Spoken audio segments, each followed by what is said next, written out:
Hello, everyone. This is Tom Fox, and I'd like to welcome you to the Daily Compliance News. The Daily Compliance News is an offering of the Compliance Podcast Network. October 23, 2019, The Corruption Continues edition.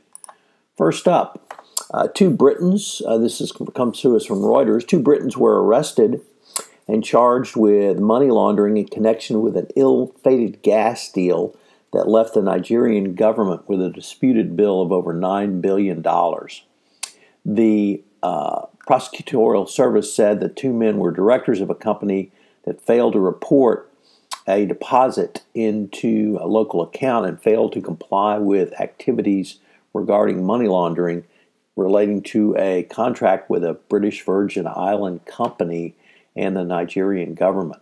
The deal collapsed with the government losing a $6.6 billion international arbitration award, and interest has been accruing since 2013, and it's now over $9 billion. So if you're going to do business in Nigeria, be very careful.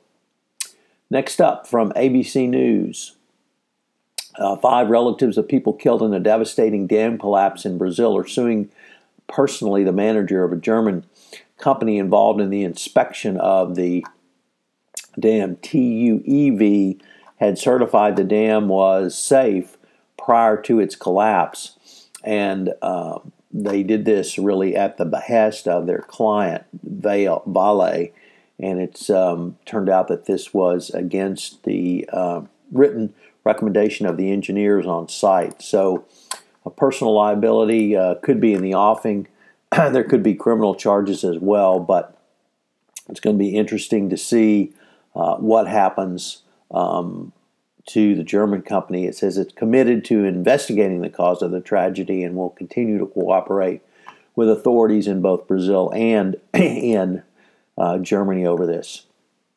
The next up from the BBC News, the South African corruption state capture scandal still is ensnaring other companies, as Deloitte has been sued for $14 million by Eskom, the South African power company, who was at the middle of the state capture by the Guptas. They say they were overcharged by Deloitte, being charged 5 times more than competitors did for work undertaken in 2016.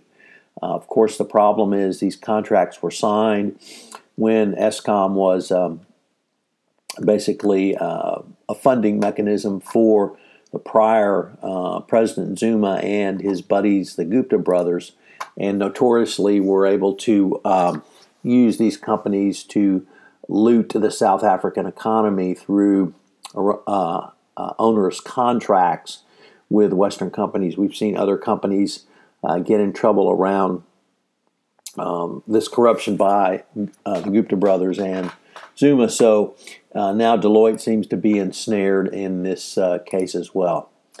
And then finally, from DW.com, German prosecutors are looking into Fresenius Medical Care, the German maker of dialysis machines and products, who are facing bribery probes. This is based upon the FCPA investigation, which Fresenius concluded earlier this year with the U.S. Department of Justice. It indicates that hospital staff in 17 countries were allegedly enticed by bribery and corruption by Fresenius. The bribes paid in these countries were worth many millions and flowed primarily to doctors and state employees as provisions or consultants' fees. The German authorities cited to the 17-page SEC report, which listed the numerous countries where these bribes were paid. The report said Fresenius had voluntarily notified the relevant German authorities, but claimed that the bribery was only 1% of their customer base. So pretty weak argument there by Fresenius, considering the FCPA issue going forward. The Daily Compliance News is a production of the Compliance Podcast Network.